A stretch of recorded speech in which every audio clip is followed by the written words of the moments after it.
welcome to your weekly reminder that only dead fish go with the flow. We have a special guest, and shout out to Ben Pritchard for sort of setting us up together on not really a blind date. It's not quite as glamorous as that, but a blind Zoom call. But we have Beth Munro, Tokyo Olympic silver medalist in the para Taekwondo. Welcome to the podcast. Thank you very much, and a shout out to Ben also for making this happen.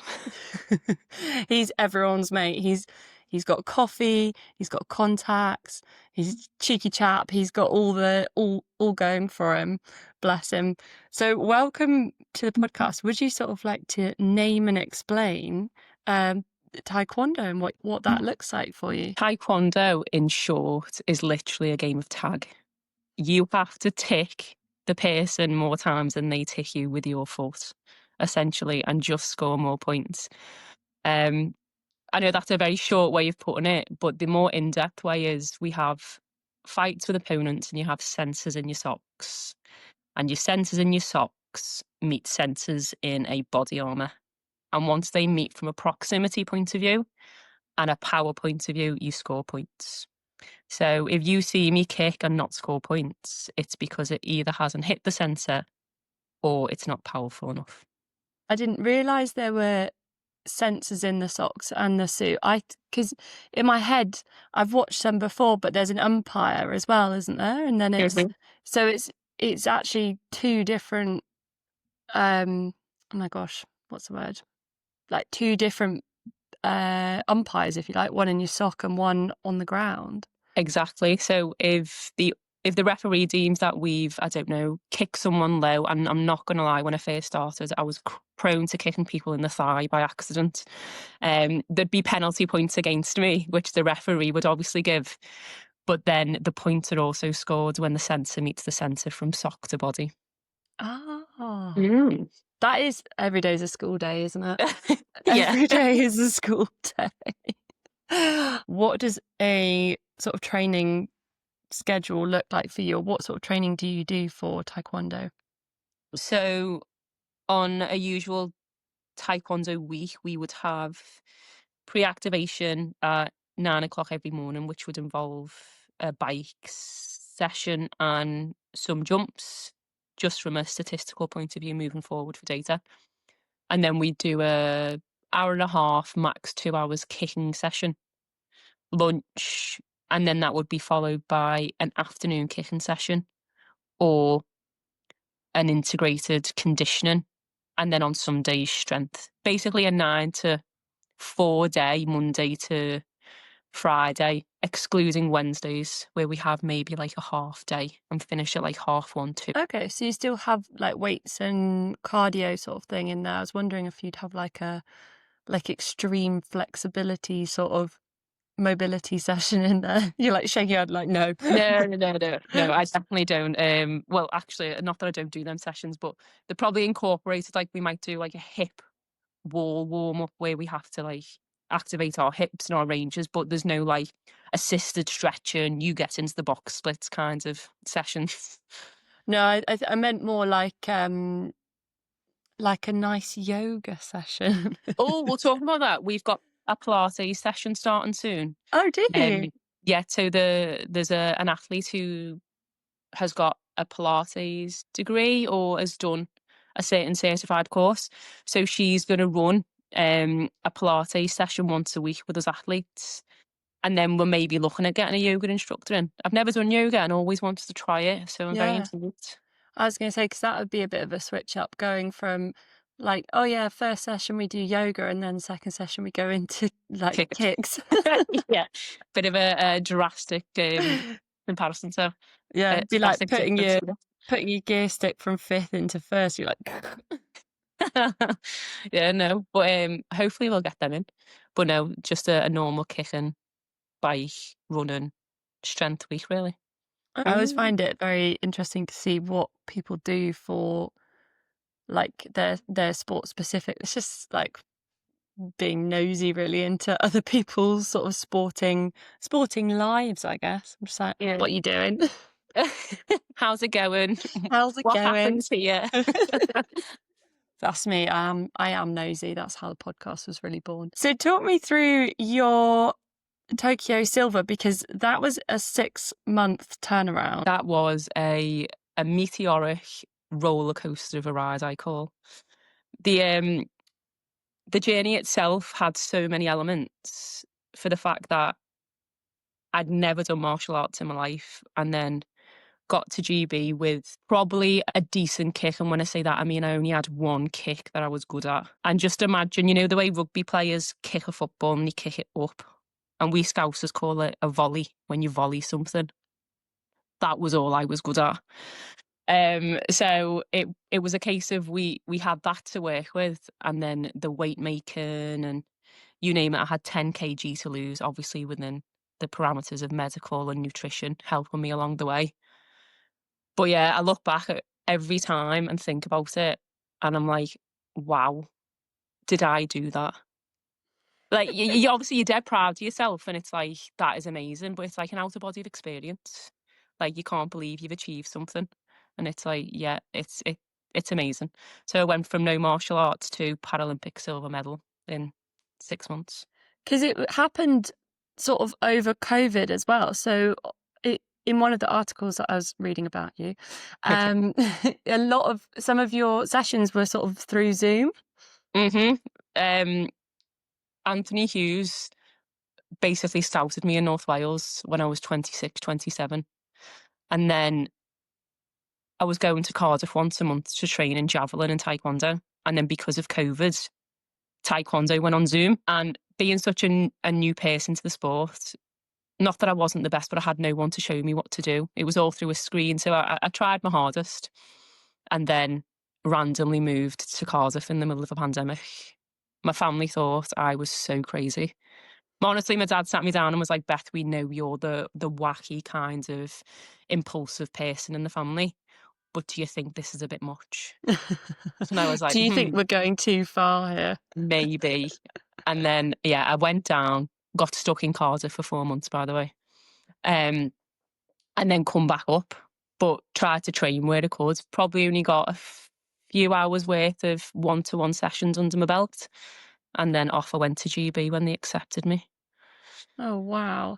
I That know. is that is crazy. What do you think the sort of best parts of Taekwondo are? Like, what do you think it was that sort of hooked you in? Definitely the camaraderie, the people around me. I will make any sport a team sport. I am such a team player. So you ask some people and they say Taekwondo is 80% individual because it's just you on the mat.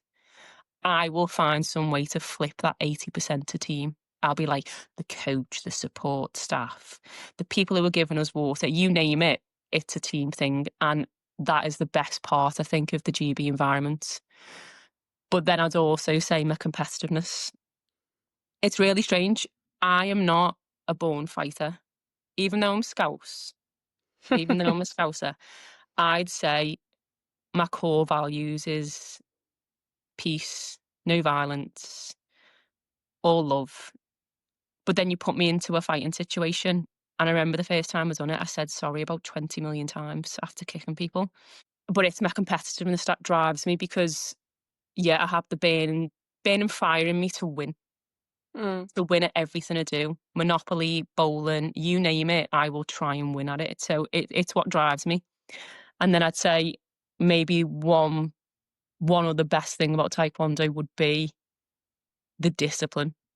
It helps give me structure and probably reins in the inner kind of, I don't know, sugar-filled Beth inside me who just wants donuts or pizza or something that's deliciously tasty but fatty at the same time. We all love a sweet treat. I'm here for the fueling. I think, where you can get it on Definitely. board. What do you think the sort of worst? What's the worst part of the sport so far for you? What do you think would put people off? The weight making. Yeah. Going from, I suppose it depends on how much weight you have to lose, and the discipline aspect from the strength is really good, but you have weight targets to meet. before comps, and obviously you have a nutrition plan. It's so hard. You think of Christmas and we have weight targets after Christmas, which I get, it's the elite life and I'm honoured and privileged to be where I am. But I might want a second roast dinner, or I don't know, a cheese board. You know, the things that you just think, okay, maybe that is needed in moderation. And yeah, the weight making, I'd say, is probably one of the toughest things that we athletes have to experience. And then it can actually lead to some people potentially not making it in the sport or maybe leaving. So I'd say that that's the worst. That's at the top three. I'd say losing, because my competitive side hates losing. It it takes a lot to come back from sometimes, especially depending on what stage you've lost on. But no, definitely them two. I wouldn't say anything else really. Everything else is all sunshine and rainbows apart from those two things. I think like losing because it is, to an extent, it is a physical fight. I feel like losing that would be kind of like falling off a horse, like you got to get straight back on, or like in my case, falling out a boat, you got to get straight back in to sort of like get over the almost the apprehension of going to do it again. Exactly. I'd say Paris being my worst downfall, the worst moment in my career, having gone from Tokyo to Paris, having not achieved a medal that I was aiming for. It literally took me about 6 months to talk about Paris, and then a year to watch my videos back. But I suppose we all have different journeys in regards to the meteoric falls and lows of the sport, but we also have to take the highs when they come as well. So yeah, it just depends on the person, but stages, steps, and a bit of resilience and perspective is needed to be able to overcome it. It can be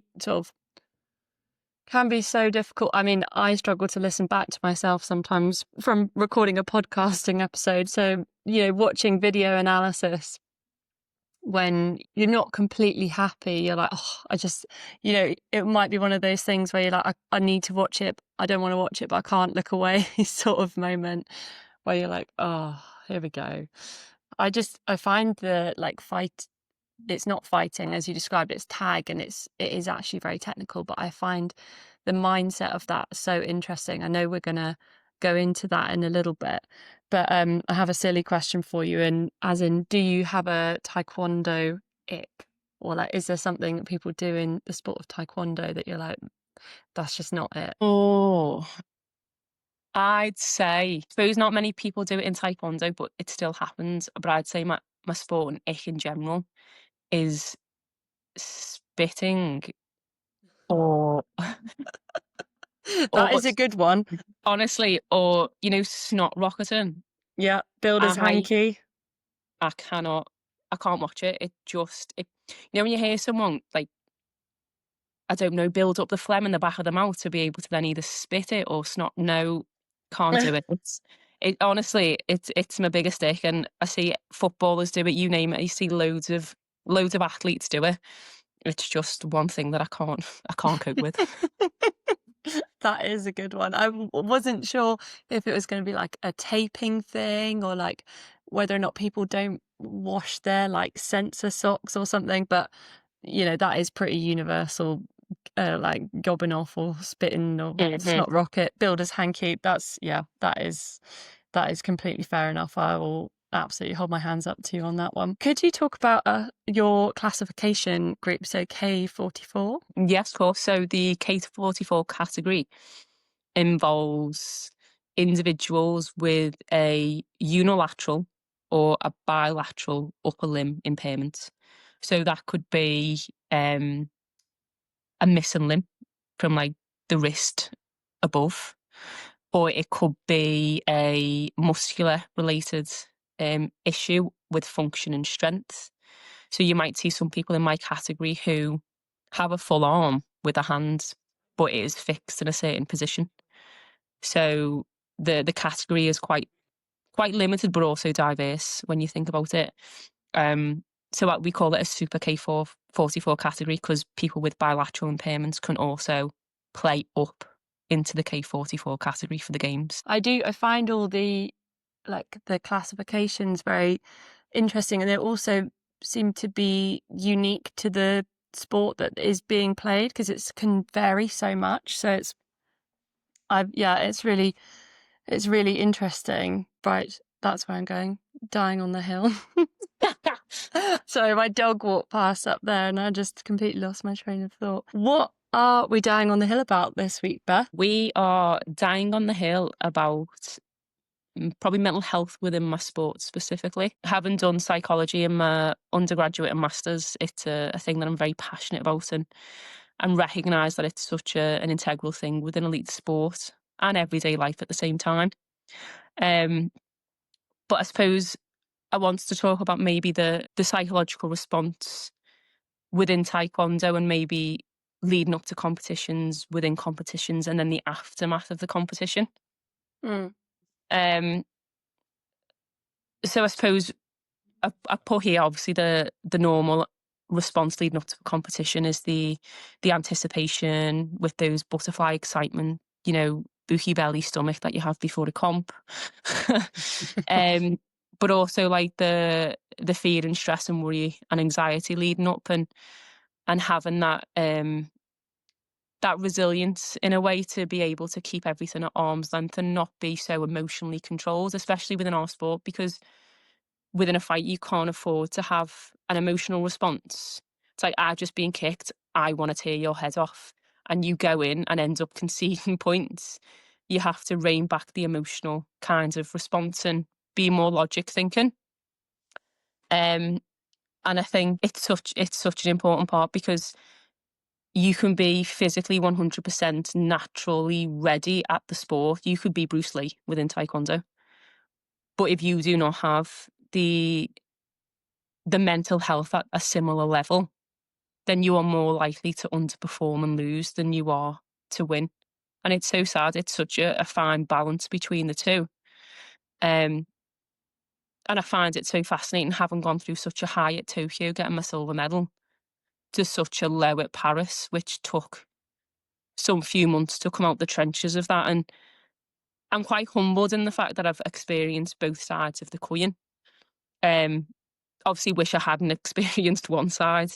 But it's probably gave me more of perspective having experienced both sides of maybe the mental health peaks and troughs of sport. Because some people are fortunate enough to say they've had not a brilliant career, because you can't go undefeated unless you're a boxer maybe and you've got 25 fights to 0. There's always going to be losses within there. But yeah, it's definitely gave me a broader perspective, and yeah, I find it so fascinating. So funny enough, we were talking about it yesterday. Do you know that golden peak where obviously I went the games and I didn't perform the way I wanted, but also people who experience, that gold medal dip, like what do I do afterwards? They've experienced something, they've dedicated their life towards, they've achieved it. Mm. And then there's also a negative emotional response to, well, I've just won gold, but I feel someone who I've spoken to maybe a bit lost afterwards. And it was such an eye-opening kind of conversation in regards to, there's the similar emotions associated with maybe achieving what you've aimed for in life as well at the same time. So yeah, it's just such a fascinating thing and such an integral thing, I always say. And if I can help people along the way, I always do. I'm always last on my list, as I say. If I can give something to someone else, I'm going to give it. So helping other people as well with their mental health is something that I always try to do. Hopefully not at the expense of mine, but I just think it's such a good thing to have a positive energy around you to help bring you up. And we were talking about it before in rehab. It's just something that I think I'm good at doing, and I try to give. But then sometimes I also need it myself. There's a mass load of emotions, especially after the competitions, like I say, with the downfall, the uncertainty, the unexpected. And it all just comes at once. It can come crashing down, or it can be elated up. And we do the job that we do because we love it, but we also hate it at the same time. And it's just trying to find that balance throughout the day to make sure we do our best, but also have fun at the same time. But yeah, it's just a topic that I'm probably not, I haven't brushed cobwebs on to talk about in depth, but it's definitely something that I've got a passion about that I could waffle on for a while and speak about. Mm. So It's really interesting that you're saying about the like controlling your emotional response when somebody's literally kicked you in mm, taekwondo, and what it actually made me think of is all the sort of different personalities when competing in sport and how we sort of respond to things. And a really good example of that was actually my sister was telling me this. Her boyfriend used to play rugby and now he's in rowing. And I think he listens to this, so maybe he'll feel smug to sort of have got a mention. But mhm, she was saying that pre-game, like the rugby changing room was like loads of like really like hype music and everyone's like slapping themselves in the back and they're all getting really pumped to like go out on the pitch and not kick people, which would maybe be taekwondo, but like, big hits. Like there's a lot of, I guess, adrenaline and like hype needed to sort of do that sometimes. I've mhm. never played rugby, clearly, with my Neither have I. with my commentary on it. But his job, my sister's boyfriend's job in the team was a kicker. So he found like the hype element of it, like obviously really good, but he needed to be focused and calm and sort of control his emotions. And it's so interesting that in a rugby team, so that's 20 plus people, there's and they're most of them are getting hyped, but there are going to be a few that are sort of headphones in, control the emotions, like don't get swept away with all of that sort of hype madness, adrenaline, battle mentality. It actually needs to still, as you say, control your emotions, don't react to that sort of thing. you know, we've got to focus on kicking a ball through a goal. There you go. There's my rugby for you. But no, it's so true. I think we call it derailment if we get to a point where, don't get me wrong, there's a hype in the gym before you can feel it. You can feel it within the taekwondo hall. You can tell there's a comp coming up. And it's electrifying. The sharpness in some of the athletes is it's just it's beautiful to watch in a sense because you can tell they're ready for a comp.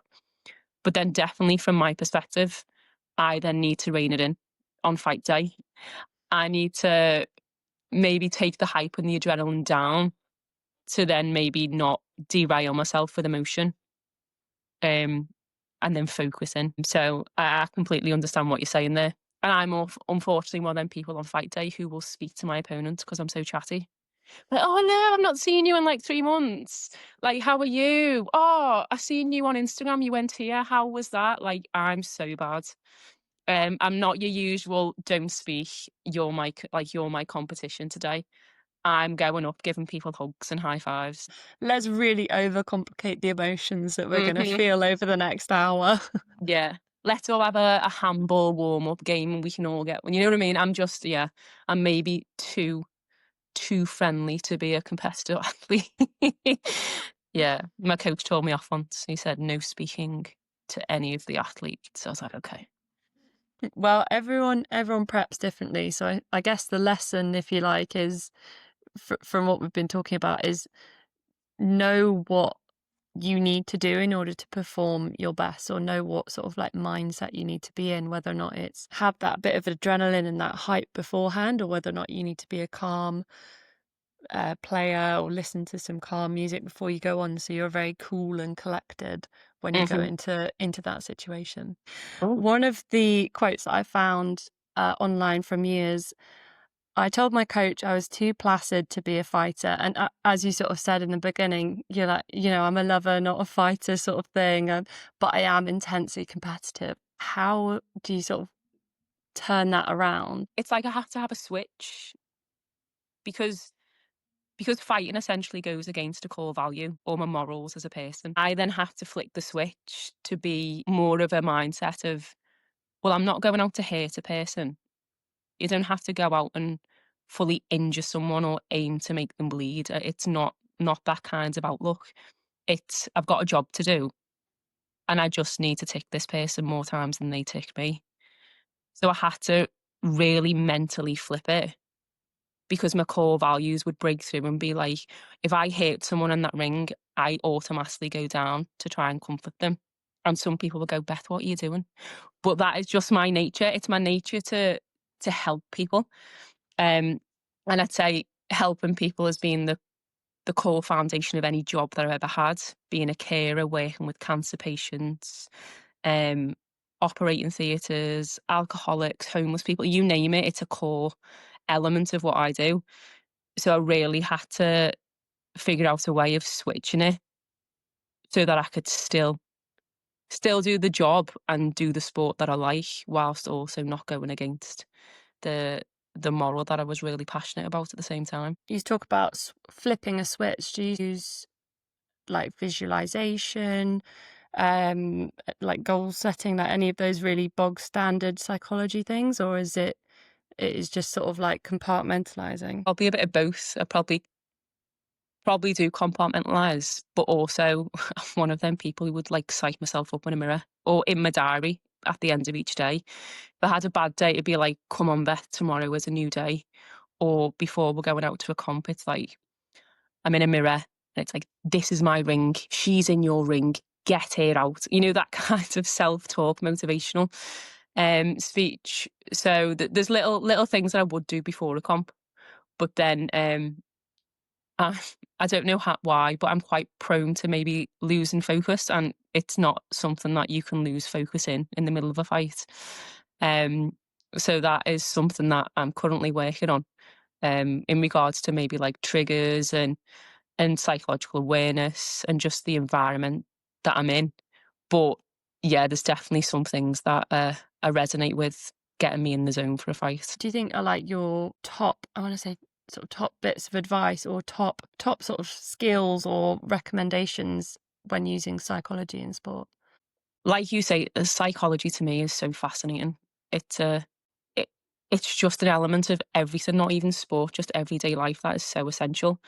And especially within our environment, again, if you are naturally capable of the sport that you are in, but not mentally prepared on the day, that could lose you a fight, a lap within swimming, or a game within basketball.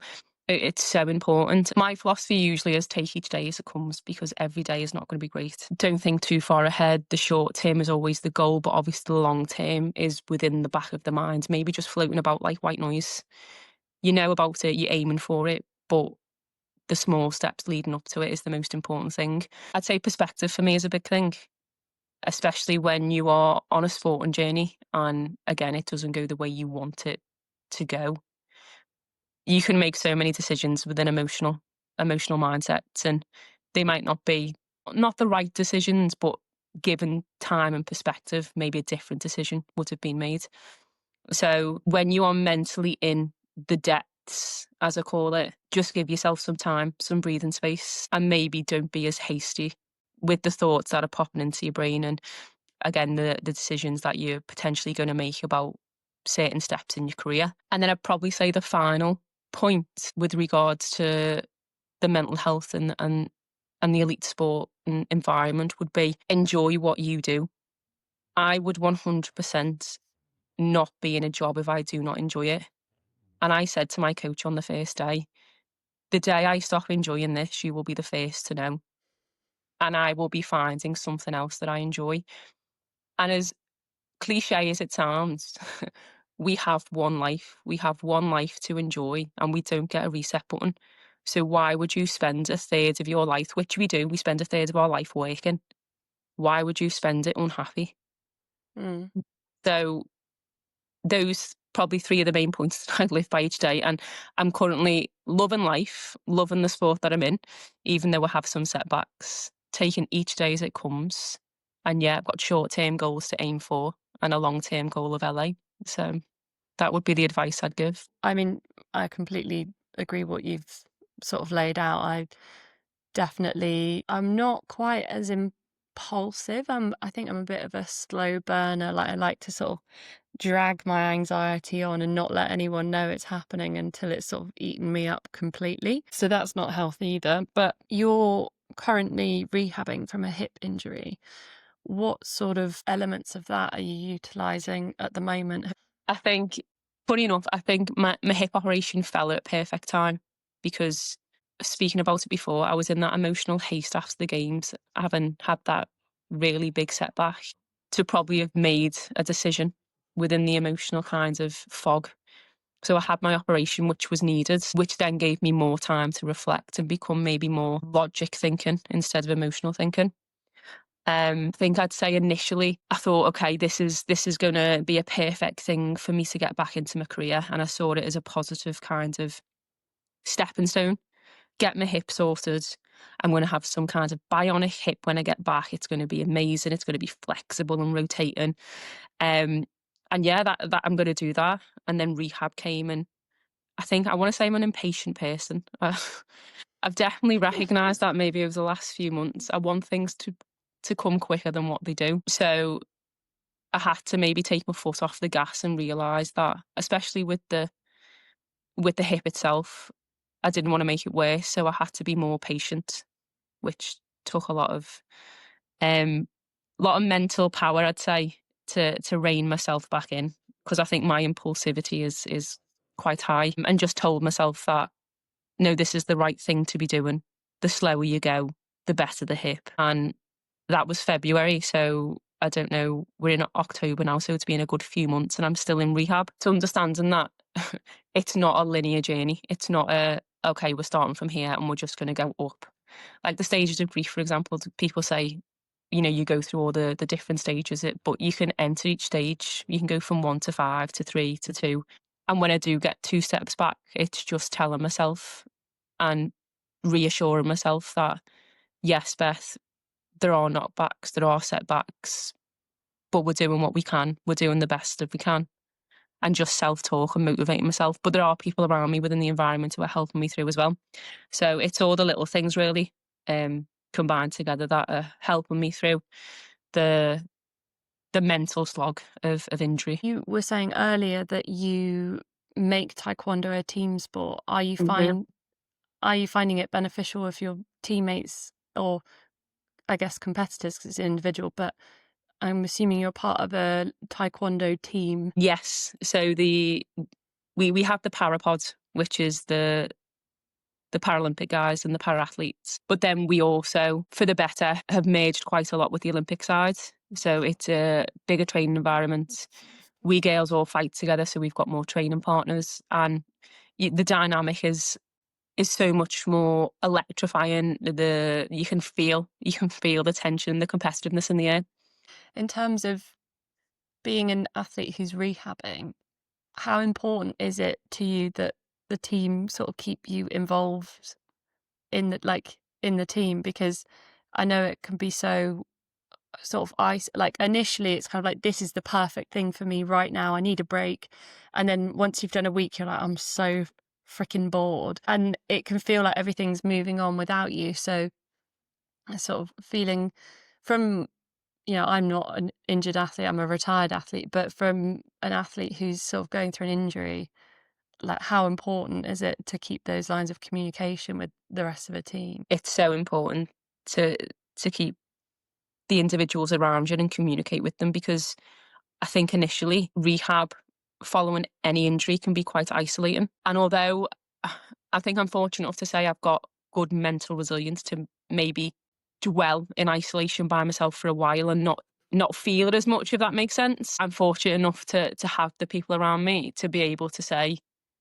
oh, do you fancy going for a coffee today? It's been a hard day today. And there's those go-to people who I say radiate like sunshine. Instead of drain you, they are rays of sunshine in darker places. And yeah, anyone going through rehab, I'd say needs that connection and that kind of team team camaraderie and feeling to be able to pull them through and motivate them through rehab. It is such a like undervalued, like if you are a teammate and you've got a friend who's struggling with an injury, you don't want to sort of step on their toes and sort of barge in because you're fit and healthy, but also the impact of not communicating with them is that they've been forgotten and they're not sort of a member of the team anymore. So if, I don't, if any listeners out there, sounds a bit too professional, but if any listeners out there have a friend who is going through rehab, I would definitely recommend dropping them a text and trying to take them for a coffee or a drink or a snack or whatever you do on your day off. I don't know. Go charity shopping, Shopping. mooching, whatever it is. Get out there, girl. Do you have a favourite moment in your sporting journey so far? I have a few. I'd definitely That's say fine, two. you can have a few. I have a few. I have a few best moments. The pinnacle would be Tokyo, having done that in such a short space of time, and the meteoric level it got to with my silver medal. But then every time I've been on Manchester soil, on home soil in the UK, my family have always come to watch me. And sometimes my family make up the crowds because unfortunately we don't get many spectators in para taekwondo. So it's literally just my 30 family members on a stand in the crowd. You're like, Uh, hire a crowd.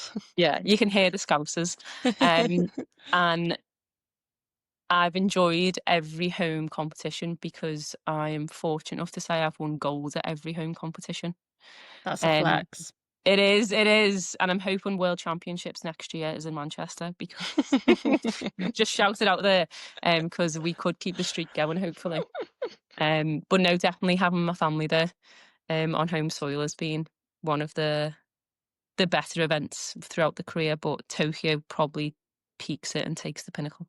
Yeah, it's often a bit of a trick question when I've got a Paralympian, Summer Olympics, Winter Olympics, and somebody's won a medal. It's like, what's your favourite moment? Everyone's like, have to say my Olympic medal, which is completely fair enough.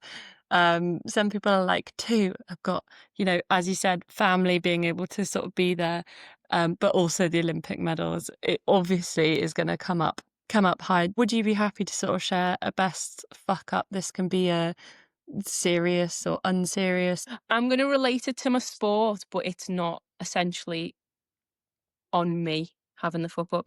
So I I met my now fiancé nearly 3 years ago now, and 6 months into dating him, he was really invested in taekwondo, and he was like, "Can we do some kicking?" And I said, "Oh yeah, of course we can. You can put a body armor on, and I can kick you." And he's 6'3" and about 110 kg, so I was kicking him, and it was obviously quite solid. Of course, she's So kicking yes, him. I know. um, and then I was doing a back kick on him, which is essentially like a donkey kick. It's like a spinning kick, and I was just bouncing off him because obviously he's a big guy. So I thought, okay, right, I'm gonna have to go a bit harder on this, um, because I really want to make him kind of move again. My competitiveness comes out and everything. And I accidentally broke his rib. Oh.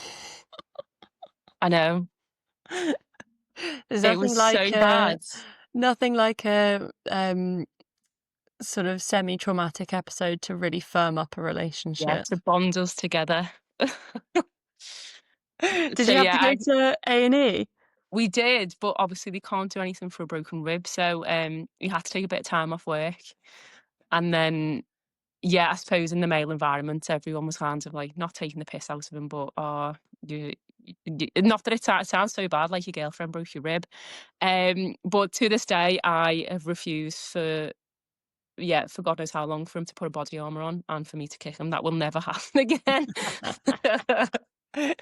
Thing is, he'll probably be like, yeah, that was the moment I knew I was going to pop the question. Yeah, he was like, I knew. It was really funny as well because we were camping with the family, and the next day he went to get up and put the tent down, and he actually couldn't. So I didn't mind putting the tent down. Strong, independent woman. Like yeah, I definitely am.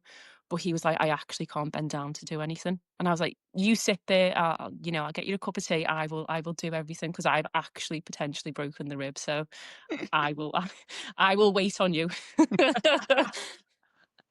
That's a good one. That is a good one. I met my now husband through the sport. We've never been in a boat together, which I think would probably be the equivalent of, you know, in Taekwondo, giving him a kick in a body armor. I don't think it would. I think it would probably follow a similar sort of route of, you know, breaking a rib and in such that we'd probably fall in or have an argument about something.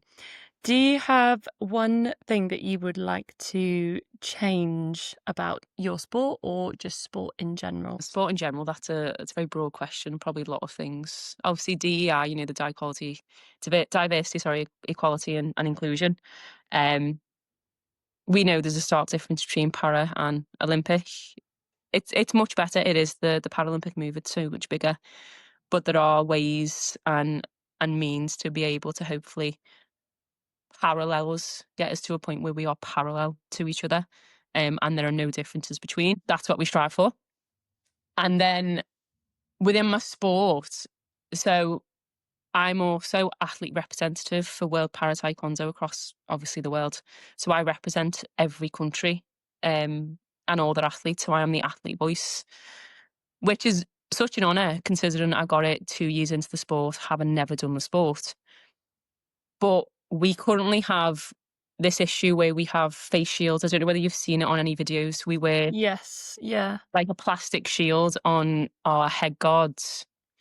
And considering we don't have head kicks, we get disqualified if we kick to the head because we don't have the arm length to block a shot. That's why they don't allow head kicks in the para side. So I'm currently fighting tooth and nail to have these face shields removed. Okay. Just because I know that's such a specific thing. It's just because this like claustrophobic, visual, you name it, hearing, they're just so impairing to performances that I am making it my goal before I retire to potentially get rid. I mean, there's a full committee that I need to obviously write to and do a survey and you name it and get all the evidence. But that's one thing I would change in my sport. Very niche, but it's something that I'm very passionate about right now. So That's what we like. We like something niche that we've never considered before because it just gives another perspective into the sport. Going back to, making Paralympic and Olympic things more balanced, what is one thing you think we could do as sort of a general public to improve that? I think we always say representation. It's Okay. gotten so much better. It Yeah. has. Um, I remember someone thought I was, the weather lady on BBC who has one arm. Ah, Someone thought I was her. I remember a little kid coming up to me, and there was also a woman on CBBS who had one arm like me. Um, and again, people thought that was me, but I get the deduction, but it obviously was not me. Um, so the majority, I'd say, would say representation, put us out there more for people to see it. And I always say it. If kids are educated, again, comes back to education. If kids are educated at such a younger age, then when they grow up, they won't be as shocked or maybe surprised by people with disabilities. I remember growing up with my arm, again, maybe a bit reserved. Again, I look different to everyone. Everyone stared. People still stare. It's a common daily occurrence, but I have thicker skin and I am me and I am proud of me. And I walk with my head high. Do you know what I mean? It's a confidence that I use now because my arm is part of me. I think if we can get equal opportunities from a sporting point of view and competitions, prize money. You don't come into sport for the wage. I'd say you come for the love. I suppose when you see maybe some people getting prize money or certain benefit to the sport in the Olympic side, and then their para counterparts aren't getting the same opportunities, then it's like, okay, well, where's the fairness? And then also, like I say, the representation within the media, because then the more they see, the more people know. yeah, Mm. yeah, 100%. Do you have one piece of advice or a sort of like a Beth mantra, if you like, that Mm. you sort of live by or love or whatever it is that you'd like to share?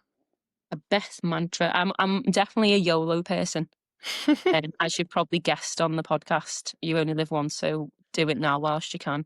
However, I am saving for a mortgage, so I'm really trying to rein that in. Um, so YOLO was kind of taking a back seat. But I suppose, and I probably maybe put a bit of mental health into this, I'd say when life gives you a high, I'd say embrace it with a sense of humbleness and gratitude for having got the high. But then equally, when the lows appear, embrace them with a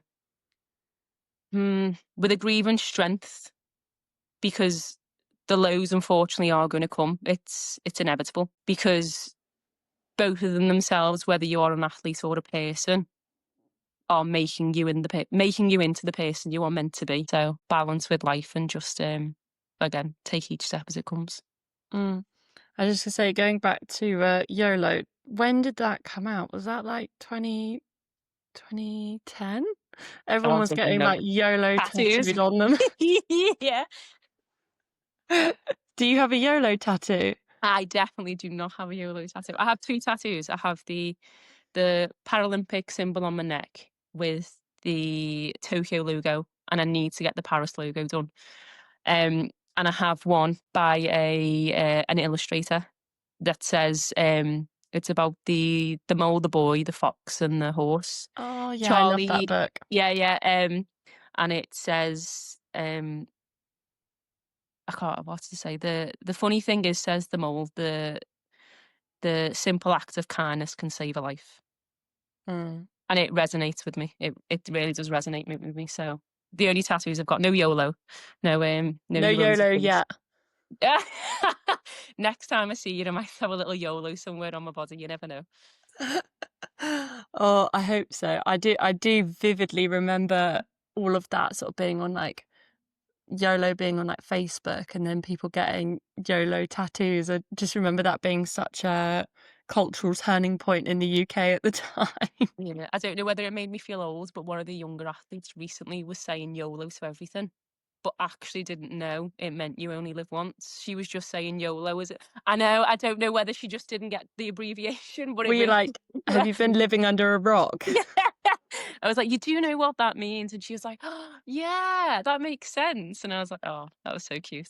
You're like, back in my day. Honestly, I feel like saying that. I say that every day, I think.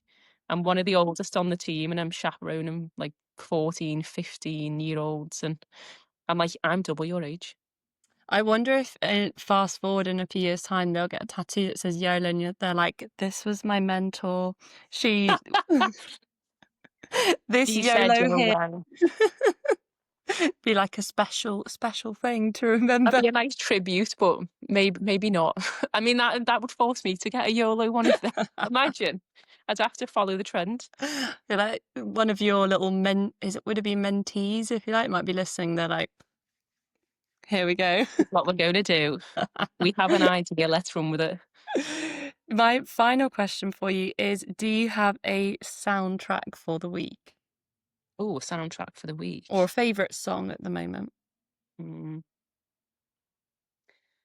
Only because, well, I recently went to see them, Oh, and I didn't really know the Lumineers very well. I only probably knew like three of the songs, and there's a song called Cleopatra in it, and it's something that I've probably been listening on like loop. oh yeah. Um, Are you a play until you're sick of it kind of yeah, if I get a girl? song that I absolutely love, um, there was a Tina Turner, The Best. Yeah. There was a cover version of that. Is it by the Nicotine Dolls? Didn't know it existed, found it and thought, "Wow, this is amazing." And probably played it on repeat for like 4 weeks. True. You like get to the gym and you're like, I want to go on the Orcs. That's everything. Thank you very much for coming on. Thank you for your No, you're time. welcome. I tend to, like I say, I tend to get jumbled up on my answers, and you can see me probably looking into the air for inspiration as I'm speaking. It's like, "Oh, remember this," or "Oh, remember that," pulling things from the brain that are in the archive. I think it'll be absolutely brilliant. So thank you very much. And No, it's you're just it's welcome. just interesting, the different insights to like what is required in order to do your sport. I'd love to have your job. My curiosity is, like curiosity kills the cat.